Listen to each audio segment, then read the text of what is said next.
Hello guys, hello Libra. Welcome dito sa aking channel, Laren888. Alamin natin kung anong messages, vibration, gabay energy para sa lahat ng Libra. Tayo money career financial reading for the month of December 2024, Libra. Pasensya na kayo doon sa sound kasi may gamit akong electric fan since walang power ngayon.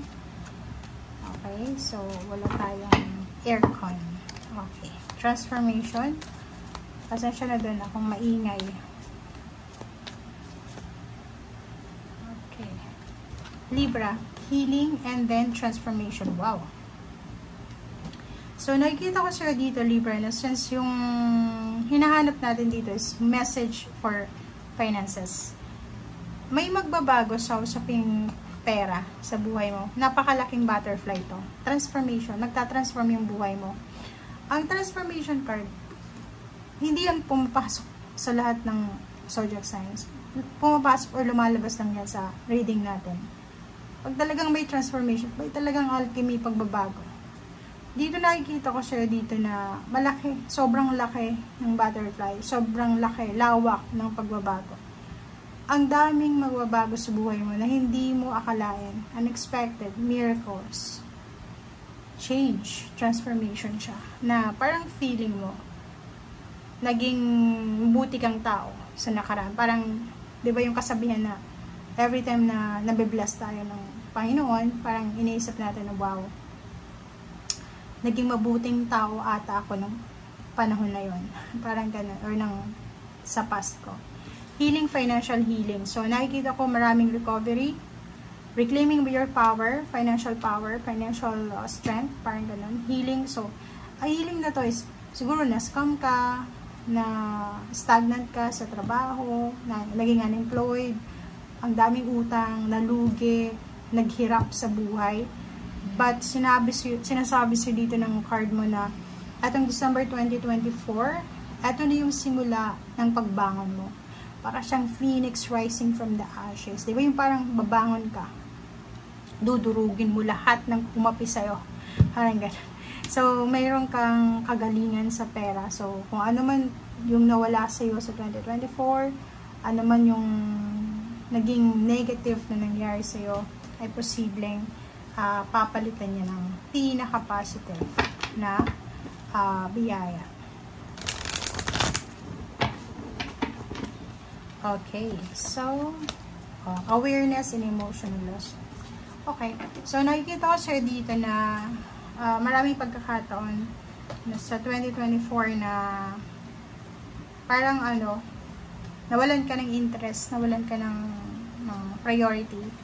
Parang nakafocus ka lang sa isang bagay, nawalan ka ng emosyon siguro. Parang hindi mo pinaglaban kung anong gusto mo. Parang yun, naging sunod-sunuran ka lang sa flow ng universe. Which is maganda naman yun. Diba? Kasi minsan, ako yun yung ginagawa ko. Every time na, for example, yung gusto ko hindi nangyayari. Hindi ko yun kinukontra. Hinahayaan ko lang, okay? Kung hindi yan para sa akin, hindi yan para sa akin. Kung para sa akin yan, kahit ilang taon pa, darating yan sa akin. Diba? And, habang hindi ko nakukuha yung kung anong gusto ko, nagpipray ako. Nagpipray ko, nagmamanifest ko na sana ano man itong iniisip ko na gusto, kapritsyo, parang gano'n. Sana resonate dito sa kagustuhan ng Panginoon. Kasi minsan, yung gusto natin, hindi naman gusto ng Panginoon. Kasi alam niya na mapapasama tayo doon sa minamanifest natin. Like relationship, may gustong-gusto kang tao, ayaw ng Panginoon, kahit may gusto din sa'yo yun, walang pag hindi talaga kayo, hindi talaga kayo.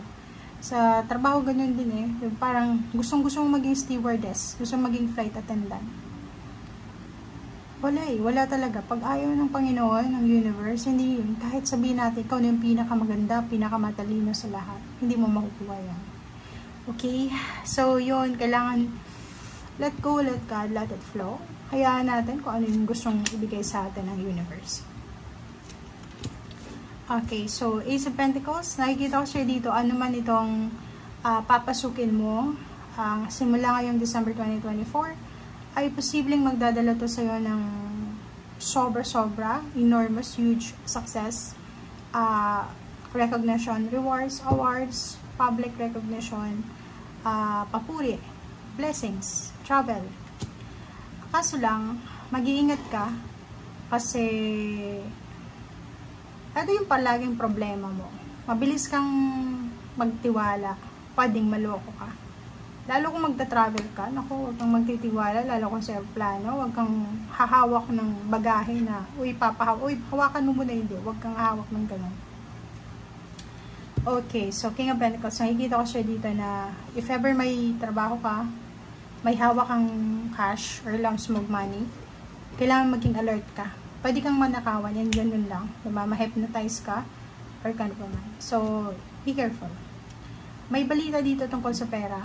Meron ditong mga tulong financial.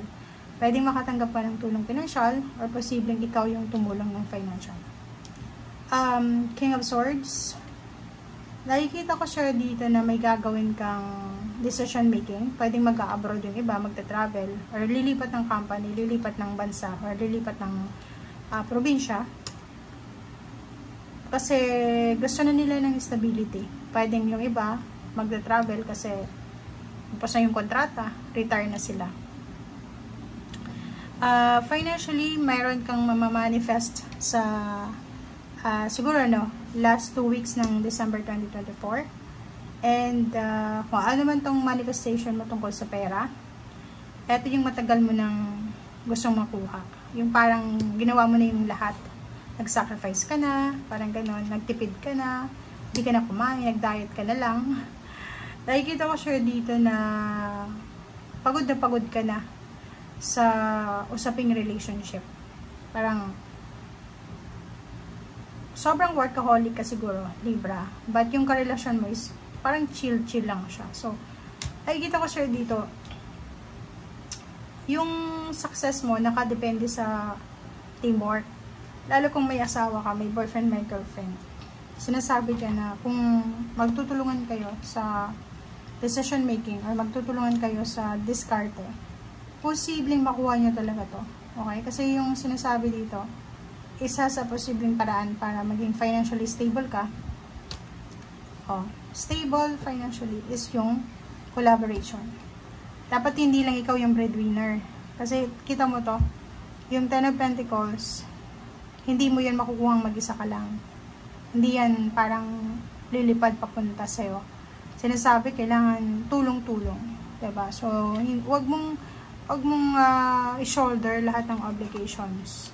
As much as possible, kailangan mong humingi ng guidance, humingi ng tulong doon sa mga kapamilya mo, sa mga taong alam mo na pwedeng makatulong sa'yo. Kahit hindi nila kayang tumulong sa'yo, at least, diba, humingi ka ng tulong. Kasi yung energy mo sinasabi na hindi mo makukuha ang lahat ng gusto mo kung mag-isa ka lang. Make sure na mayroong mga tao na umaagapay sila. Or yun, share your burdens to someone. Okay? Thank you guys. Bye!